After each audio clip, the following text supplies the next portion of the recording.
Hello everybody, this is Gamer Gar. Welcome back to another Stardew Valley 100% completion Let's Play. We are now entering the second week of spring, year 2, and what a week this is going to be. We start off by cutting down an absolute ton of mahogany trees. The main reason we're doing this isn't just for the hardwood, it's for those super precious mahogany seeds, so we can make lots of mystic tree seeds. I'm then going to collect some iridium bars, sell that for tons of money. Into the next day, we're working with our wife Penny here. We need to get her up a few more friendship levels so we can nab that nice star drop. There's just 2 more star drops we need in the game. One from our wife Penny, and the second from giving a sweet gem berry into the secret woods, into the statue. We've got lots of pigs on our farm, and these pigs are getting friendlier as the days go on, so they're finding us more and more truffles. We're now going to replant all of these mahogany seeds in the hopes to get even more mahogany seeds back, so we can make even more mystic tree seeds. Now we are actually very close to perfection. What's really stopping us right now is making all the recipes in the game, because when we were going through year 1 we didn't focus a whole lot on building relationships with many of the Stardew Valley characters. Now we have a lot of rabbits that are giving us their valuable feet, which will allow us to very quickly accumulate friendship points with all of the Stardew Valley NPCs. So we're going to pickaxe up all these kegs, we're going to move them out to our shed, we're then going to get Robin to upgrade that to a big shed, and every couple of days we'll be able to go in there and harvest either rhubarb wine, ancient fruit wine or starfruit wine. So we're going to have multiple operations going on around our farm, the greenhouse and Ginger Island. It was Vincent's birthday today, so Vincent gets a rabbit, but he also gets a star drop tea, and this boosts Vincent right up to 9 out of 10 hearts. So we only have to talk to Vincent maybe 1 or 2 more times, maybe give him a snail the next day, and that will hopefully get him up to 10.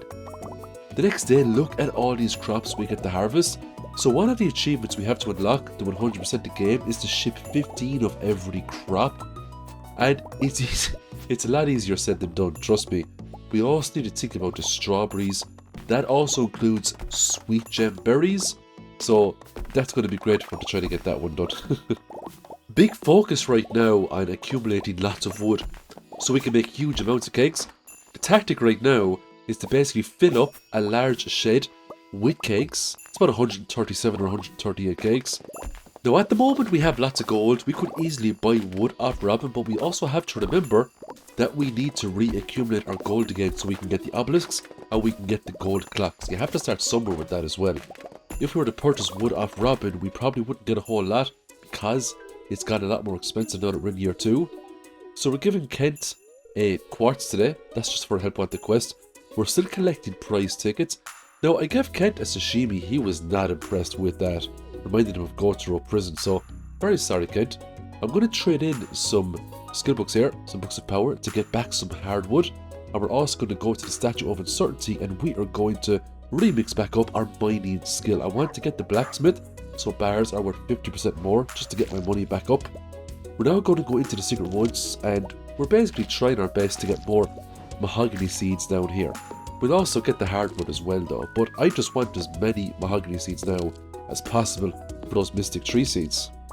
Now the reason why I want to accumulate so much hardwood is because eventually I'm going to make a giant mushroom log farm. It's just another powerful money maker that we have on the side. It's passive money every few days. We're now going to go to Sandy and I'm going to spend all my money on Starfruit, and I'm going to get all that money back and then some once all that Starfruit gets converted into Starfruit wine. We're going to go down to Ginger Island, use some mega bombs. This just speeds up time. Just think of these as super efficient hoes, and we're going to plant our Starfruit. Then going to respec mining, take the blacksmith there. Metal bars are 50% more. Now we made some nice money today, 25,000 gold. The reason why I'm leaving these pineapples is because hopefully Caroline will give us the quest soon to ship off 100 pineapples, because we need that quest to learn the solar panels. We still haven't gotten it. Now I did go to the Ginger Island trader today. I'm going to get the banana pudding by trading 30 bone fragments, and we're also going to get the deluxe retaining soil by trading in 50 cinder shards. So that's all of the recipes we can get over on Ginger Island right now.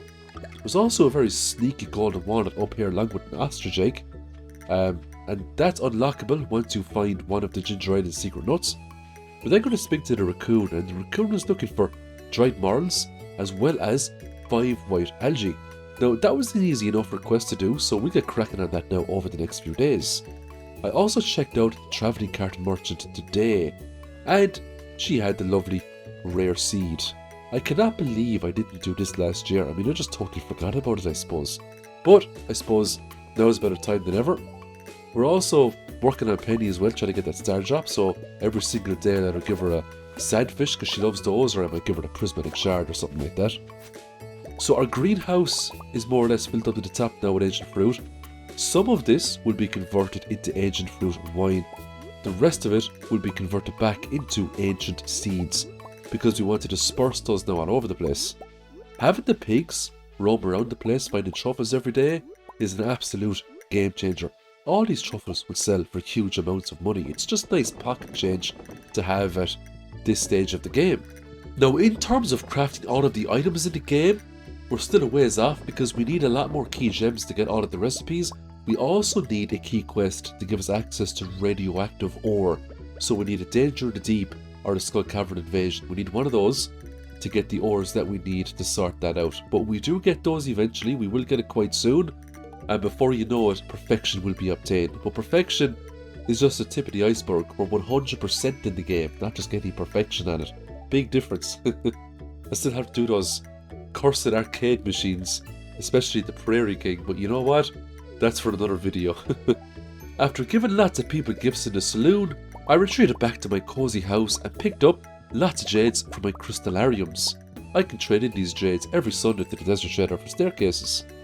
I made over 178,000 gold today, primarily from selling iridium bars, 1500 gold a pop. I also sold lots of truffles as well. The next day, it was time for the Easter event again. I purchased some strawberry seeds because I actually haven't sold any strawberries yet. I don't think I got them last year.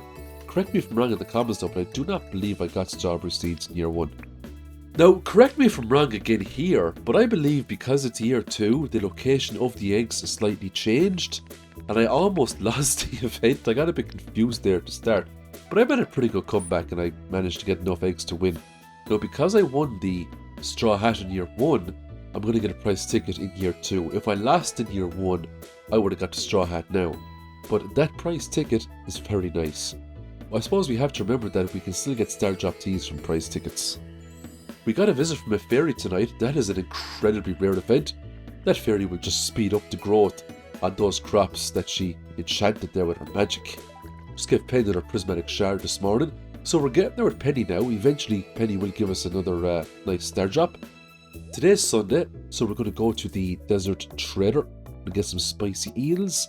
We're also going to get lots of staircases. Now, we have a quest from Mr. Key called Key's Hungry Challenge, where we have to get down 100 levels without taking any sort of food. The best way to do this is to just use staircases. Now, obviously I didn't have 100 staircases, but if we come across a treasure room, for example, that's going to be a free staircase. Occasionally, when you come across random rooms, you know, they will have staircases and they will have shafts inside them. Like this room here, I found a shaft. It brought me down 5 levels, which was very nice indeed. Now, once I get to floor 100, I leave this cave straight away because the big focus now is relationships. And it was Hayley's birthday, so I really just wanted to get down to floor 100, grab the key gems, and then just make a beeline to Hayley and give her enough gift to try to max out her relationship points. When I got down to floor 100, I picked up the magic quiver. I don't bother equipping that because I much prefer the rod of ice. I then went straight back to Pelican Town, gave Hayley a rabbit's foot. She was impressed, and I also spoke to her a few times as well, so we almost have Hayley maxed out. I also made some flute blocks because another aspect of getting perfection is finding all of the golden walnuts. So the reason why I didn't have that quest done is because I simply didn't have Robin at, 6 or 7 hearts, so she never taught me the recipe. But that's 5 more golden walnuts in the bag. We're just missing a handful more. Now, I spoke to the parrot at Leo's house. The parrot said there was 3 I had to grow on my farm. Now, I've been farming these pineapples for a long time, and I haven't got the golden walnuts. So I thought if I picked them up instead of using the site, I might get them, but alas, didn't get any. So I have 150 key gems. What I'm going to do now is I'm going to purchase 3 galaxy souls instead of getting the recipes, because one of the in-game achievements is to unlock an infinity weapon. So we're going to do that now and get it out of the way. We're just going to upgrade our Galaxy Sword here to an Infinity Blade. It increases attack power significantly, so it's always nice to have a stronger weapon anyway, especially if we're into the dangerous versions of the mines or back into Skull Cavern. That's going to make quite short work of enemies. So we spoke to the squirrel again here now today, and we're going to hand in the dried marls. We're also going to hand in the white algae. And doing all these chain quests for the raccoon is necessary to 100% the game, because you do get an achievement when their family has reached max capacity. We're also going to finish off the omelette quest for Gus here too, because we managed to get enough eggs here from the few chickens that we have on the farm. So that's one more quest in the bag. I'm going to leave the video there. Thanks again everyone for watching. I hope you have a nice, cozy weekend. I'll see you in the next one. Bye for now.